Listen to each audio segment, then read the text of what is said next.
You're listening to Civic Media. You can tune into any of our live shows on any radio station across the state with the Civic Media app. Find us in your phone's app store and listen anytime, anywhere.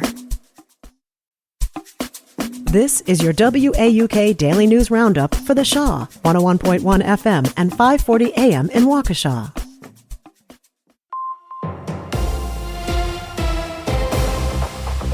For 540 WAUK News, I'm Stuart J. Waddles. As tanks roll in Washington, marchers will be out in Milwaukee. Starting at noon tomorrow, activists will be gathering at Cathedral Square Park in Milwaukee for what's called a No Kings protest. Various event listings put out by area activists give varying reasons for the rally. Most say that there will be speakers and a show of unity against federal actions. At 1 o'clock, there is a planned march through the downtown area. The event is one of more than 50 events planned across the state as part of a nationwide day of action. It comes on the same day as the president's birthday and a planned military parade celebrating the 250th anniversary of the U.S. Army.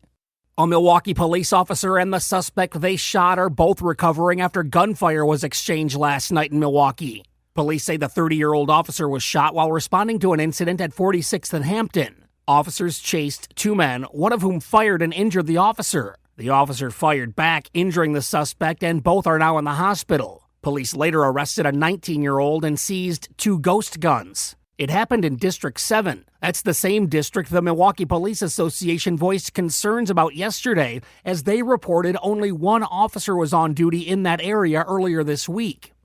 Construction starts next week on a record-breaking timber skyscraper in downtown Milwaukee.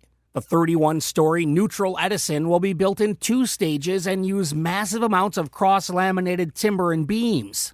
Developers say the building will reduce carbon emissions. The land is Riverwalk adjacent at 1005 North Edison.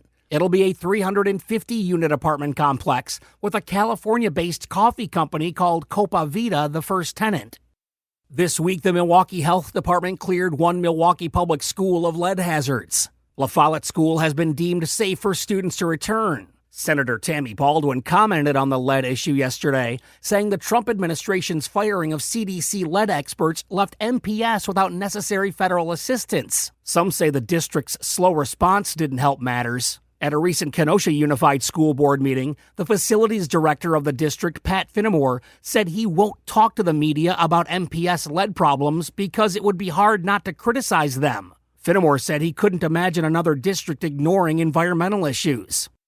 Advocates are pushing for greater funding for special education in Wisconsin. Savannah Tomei Olson reports. At least 15% of students in Wisconsin public schools have individualized education plans. That means they have some sort of special education needs. That's more than 120,000 kids statewide. For every dollar spent on special ed in Wisconsin, the state only reimburses about 31 cents. That's among the lowest in the nation. Families filled a room in the Capitol yesterday, advocating for more money and resources for special needs students. Annette Fournier's daughter Maya has cerebral palsy and other diagnoses. I asked for her bus staff to be trained in seizure response, and I was told there's no funding. Therefore, Maya's life is at risk for 45 minutes every morning and every afternoon because the people who are close to her can't keep her safe because there's no funding. She has the medicine on her wheelchair. If they were trained to use it, they could. But there's no funding. Right now, Wisconsin schools' portion of the state budget is the smallest it's been in 30 years. For Civic Media News, I'm Savannah Tomei Olson. And that's news on 540 WAUK. I'm Stuart J. Waddles. The Brewers battle the Cards. Hi, I'm Mike Clemens with sports. Baseball. Game 2 of the 4-game series tonight as the Crew hosts the Cardinals. Milwaukee with a 6-0 win last night thanks to the debut of 23-year-old Jacob Mizorowski on the mound, who lasted until the 6th before battling leg cramps. Of course, I don't want to leave like that. I feel like I could have kept going, but, cramped up and stuff happens. Manager Pat Murphy. I think it just came on in between innings there. He had that long inning. He thought it was okay. He went out there. It's in his thigh and in his calf, and he twisted his ankle a little bit on that. It started to lock up on him. we just didn't want to chance anything, NFL, Packers minicamp wrapping up in Green Bay. The thing that's most positive, I would say, for the most part, we had pretty good attendance. We had the majority of our guys here for the duration, and I think that it's been fun to kind of watch how these guys grow, especially guys maybe going in their second year. They're so much further along than they were a year ago. That's Packers head coach Matt LaFleur with Sports. I'm Mike Clemens.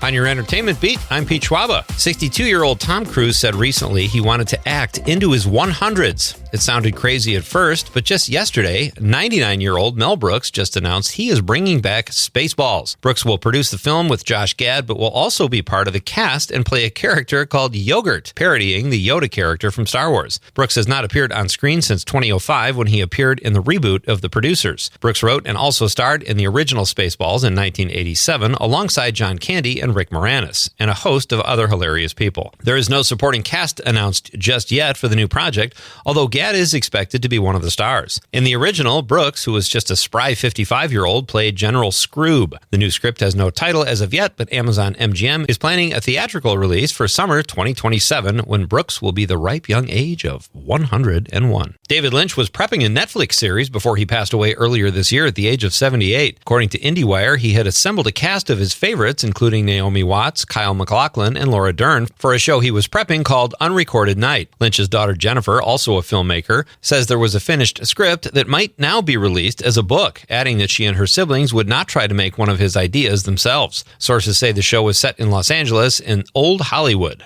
Would have been nice to see what he did with that. Actor Harris Yulin has passed away at the age of 87. Yulin's credits include films like Ghostbusters, Scarface, and Clear and Present Danger.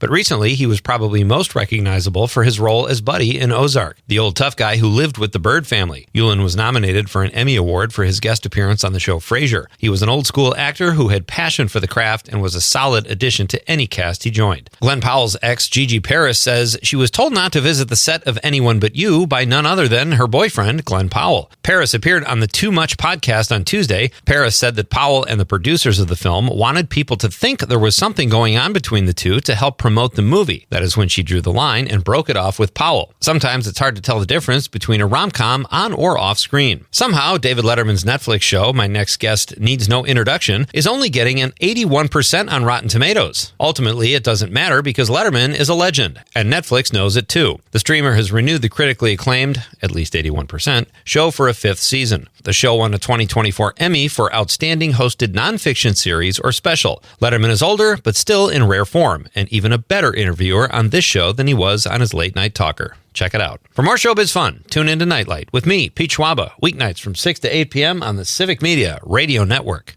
Partly to mostly cloudy today. We'll get to around 68 for a high this afternoon. Tonight, an isolated thunderstorm or two possible late this evening. Early morning hours are low 57. Tomorrow, partly cloudy 68. Sunday, partly cloudy with late day showers and thunder showers, high of 71. I'm meteorologist Sean Cable. Right now, it's 57.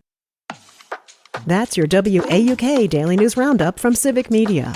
Subscribe to this podcast on Spotify, Apple, or wherever you find your podcasts. Find more news at WAUKradio.com. The national news cycle never stops, but it can be hard to find news about your local community. Civic Media is dedicated to providing quality local and state news coverage across Wisconsin. With the Civic Media app, you can get notifications about local stories that matter to you and your community. Find the free Civic Media app in your phone's app store and choose notifications from the menu to tell us what kind of news you want to hear about.